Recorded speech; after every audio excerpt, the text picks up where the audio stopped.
ಇವತ್ತು ನಮ್ಮ wedding ಸೀರೀಸ್ನ day 5 ಅಂದರೆ ಮಿಸ್ಸಿಂದ ಮಿಸ್ಸಸ್ ಆಗೋಕ್ಕೆ 1 ಮಂತ್ ಇದೆ ಅಷ್ಟೇ. ನಿನ್ನೆ ಬ್ಯಾಚುಲರ್ ಪಾರ್ಟಿಯಿಂದ ಎಷ್ಟು ಟಯರ್ಡ್ ಆಗಿದೆ ಅಂದರೆ ಈ ಆಫೀಸ್ ವರ್ಕ್ ಮಾಡ್ತಾನೆ ನಿದ್ದೆ ಹೋಗಿದ್ದೆ. ಸಂಜೆ ಅಷ್ಟರಲ್ಲಿ ಎಲ್ಲ ವರ್ಕ್ ಕಂಪ್ಲೀಟ್ ಮಾಡಿ ಸ್ಟ್ರೇಟ್ ಟು ಡೆಕತ್ಲಾನ್ ಒಂದು ಪಾರ್ಸೆಲ್ ಕಲೆಕ್ಟ್ ಮಾಡಬೇಕಿತ್ತು. ಜೊತೆಗೆ ನಾಳೆ ಪ್ರೀ ವೆಡ್ಡಿಂಗ್ ಶೂಟ್ಗೆ ಸೂಟ್ ಆಗೋ ಔಟ್ಫಿಟ್ ಸಿಗುತ್ತಾ ಅಂತ ಆಚೆ ಹೋಗಿದ್ವಿ. ಆದರೆ ಯಾವುದೂ ಇಷ್ಟ ಆಗಲಿಲ್ಲ. ಸೊ ಮನೆಗೆ ಹೊರಟ್ವಿ. ಹಂಗೆ ಆನ್ ದ ವೇ ಸ್ವಲ್ಪ ಐಟಮ್ಸ್ ತೊಗೊಂಡು ಬಂದ್ವಿ. ಡಿನ್ನರ್ ಕುಕ್ ಮಾಡಿಕೊಂಡು ಊಟ ಮಾಡ್ತಾ ಇರೋ ಔಟ್ಫಿಟ್ಸ್ ಎಲ್ಲ ಯಾವುದಾದ್ರೂ ಹಾಕ್ಕೊಳ್ಳೋಣ ಅಂತ ಡಿಸೈಡ್ ಮಾಡಿದ್ವಿ. ಅರ್ಲಿ ಮಾರ್ನಿಂಗ್ 5ಗೆ ಸ್ಟಾರ್ಟ್ ಆಗಬೇಕು. ಸೊ ಔಟ್ಫಿಟ್ಸ್ ಆಕ್ಸೆಸರೀಸ್ ಎಲ್ಲ ಈಗಲೇ ನೀಟಾಗಿ ಪ್ಯಾಕ್ ಮಾಡಿದೆ.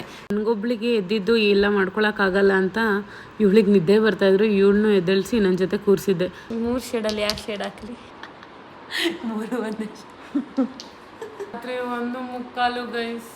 ಇವಳು ನನಗೆ ಹಿಂಸೆ ಕೊಡ್ತಾ ಇದ್ದಾಳೆ, ವಿಡಿಯೋ ಮಾಡು ಅಂತ ಹೇಳ್ತಾ ಇದೆಯಲ್ಲ. ಎಡಿಟ್ ಮಾಡಿ ಈಗ ಮಲಗ್ತಿದ್ದೀನಿ. ಜಸ್ಟ್ 2 ಅವರ್ಸಲ್ಲಿ ನಾಳೆ ಸರ್ವೈವ್ ಮಾಡಬೇಕು. Let's see how it goes.